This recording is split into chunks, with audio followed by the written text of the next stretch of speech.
أسبوع مليء بالأحداث. وفي ايه؟ عندنا فواكس كنت تفكرك في الحبس.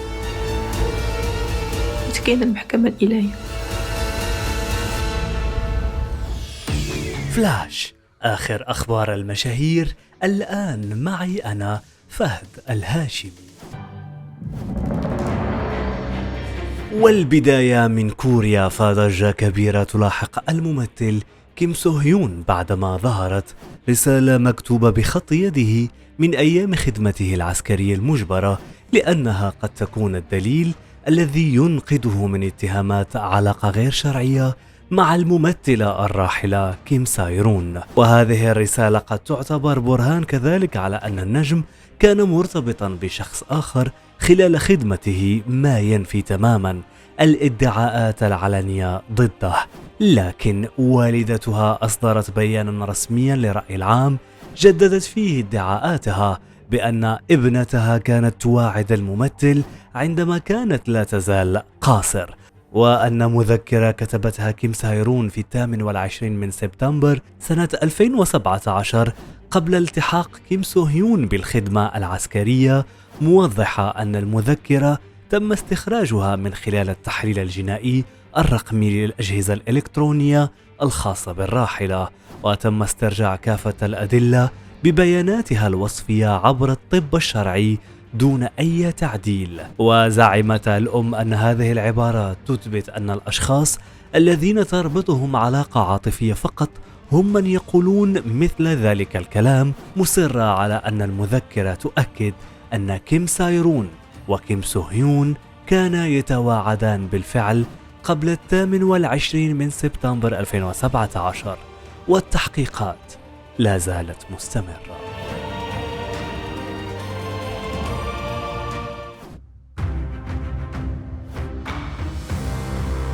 وإلى سعد المجرد الذي سيمثل أمام محكمة جنايات في جنوب فرنسا بتهمة اغتصاب نادلة في حانة بالقرب من سانت تروبي غشت من عام 2018. النادلة قالت للمحققين إنها أعجبت بسعد حينها ولم تكن تعلم أنه مشهور، ووافقت على تناول مشروب معه في غرفته بالفندق، حيث حاول تقبيلها ثم أجبرها على الاستلقاء على السرير وجردها من ملابسها واغتصبها وفق روايتها. شكله مش موضوع بسيط. لكن المجرد ينفي التهمة من جانبه، وأكد محاموه أن العلاقة كانت بالتراضي. أما محامي المدعية فقال إنها ستطلب جلسة استماع مغلقة، وقال ليلة من الرعب، 7 سنوات من الانتظار والمعاناة والصبر، هي تنتظر بثقة الاعتراف أنها ضحية. وفي ايه؟ فسعد المجرد سيمثل أمام المحكمة ظهر الاثنين الأول من دجنبر أمام محكمة الجنايات، ومن المتوقع صدور الحكم يوم الخميس. كذلك ففي قضيته مع لغة بخيول عام 2016 حكم عليه سنة 2023 بالسجن 6 سنوات. رغم ذلك استأنف الحكم على تأكيد براءته، واعترف فقط بأنه دفع الضحية بوحشية. لكن معطيات جديدة ظهرت على لسان مدير أعماله الذي قال أنه تلقى اتصال من سيدة تدعى عايدة ادعت أنها مقربة من لورا، موضحا أنها عارضت عليه أن يدفع مبلغ 3 مليون دولار مقابل التنازل. ومع اتساع التحقيقات كشفت السلطات أن هذا الملف يطال أيضا مؤثرة شهيرة على مواقع التواصل الاجتماعي وشقيقها، إذ يشتبه في تورطهما في جانب من محاولات الابتزاز، وهي تعد جريمة يعاقب عليها القانون الفرنسي.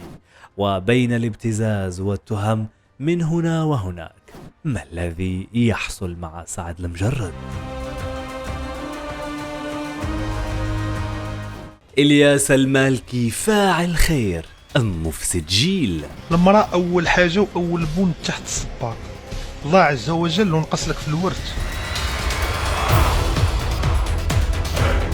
ومن أفضل مؤثر إلى تهم ثقيلة، تحريض القاصرين على الدعارة، البغاء، أو التشجيع عليها أو تسهيلها، حيازة واستهلاك المخدرات، ممارسة الدعارة، نشر ادعاءات كاذبة بقصد المساس بالحياة الخاصة للأشخاص، السب والقذف في حق أفراد أو هيئات منظمة، انتهاك الآداب العامة من خلال الإخلال العلني بالحياء عبر العري المتعمد أو البذاءة في الإشارات أمام العموم بمن فيهم القاصرون، إضافة إلى تهمة التحريض على التمييز والكراهية.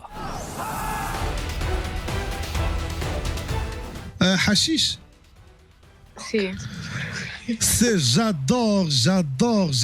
وخلال توقيفه وإخضاعه للتفتيش من لدن الضابط القضائية، عثر بحوزته على لفافات مخدر الحشيش بالرغم من كونه نفى استعمالها. موا نو حشيش نو سموك نو حشيش نو دروغ. مش فاش كانك تسب لينا والدينا. لا ما سبيتش انا تخاصمت انا غير مع مول طاكسي واحد كانت غادا معايا خطيبه ديالي دايره النقاب وهو ما دار السينيال وانا جاي مرك والشتا وما كنشوفش مزيان وهو حتى فرانه.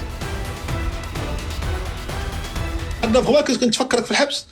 قول والله الا شحال نتفكرك هادشي اللي كنتفكرك، كنبقى نتفكرك نقول الله كيميطا. وتندرج هذه المتابعات ضمن اختصاص النيابة العامة التي تملك صلاحية تحريك الدعوى العمومية حتى في حال تنازل الأطراف المدنية، طالما ارتأت أن طبيعة الأفعال المرتكبة تمس بالنظام العام أو تشكل أفعالا جرمية مستقلة تستوجب المساءلة القانونية. سير بغيت ربي يفرج عليك، سير الله يسهل عليك مصابك. سي جوج كسواس. سير الله يحفظك. هناك من يرى أن المالكي يتصدق ويساعد الفقراء، وهناك من يرى أن الصدقة لن تسمح له أن يفسد جيلا من المراهقين بتصرفاته وأفعاله فقط من أجل البوز، رغم أن المالكي نفى خلال مثوله أمام وكيل الملك بالمحكمة الزجرية بالجديدة، نفى أن يكون باحثا عن البوز أو تحقيق أرباح مالية. إلياس لا يزال معتقل بعد رفض طلب متابعته في حالة سراح مؤقت، والمحكمة الزجرية الابتدائية بمدينة الجديدة أرجأت قضيته إلى غاية 9 دجنبر المقبل.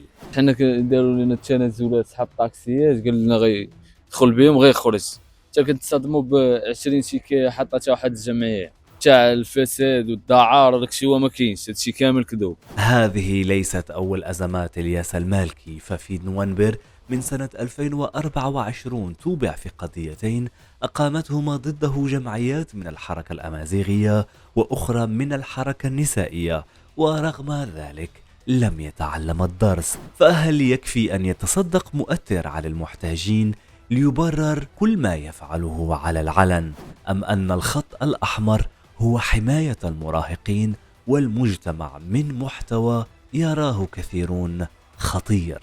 الحكاية لم تنتهي بعد، والقضية قد تكون أخطر محطة في مسار إلياس المالكي. رفعت الجلسة. يودع أحل ضيفة على الفرقة الوطنية. كذلك سكينة بن جلون الوجه المعروف، والتي اشتهرت بالحديث عن طليقها ومحاولتها العودة له، لكنها وقعت في الفخ، فتم اعتقالها تنفيذا لحكم قضائي صدر بحقها بعد شكوى عائلة زوجها السابق بتهمة التشهير. وراء كل رجل عظيم امرأة، وديك المرأة هي سكينة بن جلون. تنكر الجميل ديالها، الدور ديالها تمسح، وحيت هضرات بغا يدخلها الحبس. ولمحاولة إخراجها من السجن، مقربون منها يحاولون التواصل مع طليقها، لكنه يمتنع عن الرد على الاتصالات الهاتفية، كما أنه اختفى عن محيطه الاعتيادي وامتنع عن ارتياد المقهى التي كان يقصدها يوميا، ما يعني ربما رفضه التام لأي تنازل في هذه المرحلة. ما ترباش، ما تربيني لا انت لا حبس لا حتى شي حاجه، اللي في راسي راه في راسي، ولادي غيعرفوا الحقيقه، غيعرفوا الحقيقه.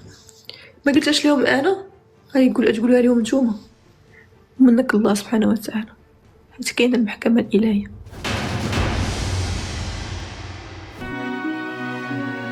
تحية حب مني أنا فهد الهاشمي. للمزيد من الأخبار لا تنسوا متابعة القناة، وشكرا على اللايكات وكل تعليقاتكم المليئة بالمحبة. إلى اللقاء.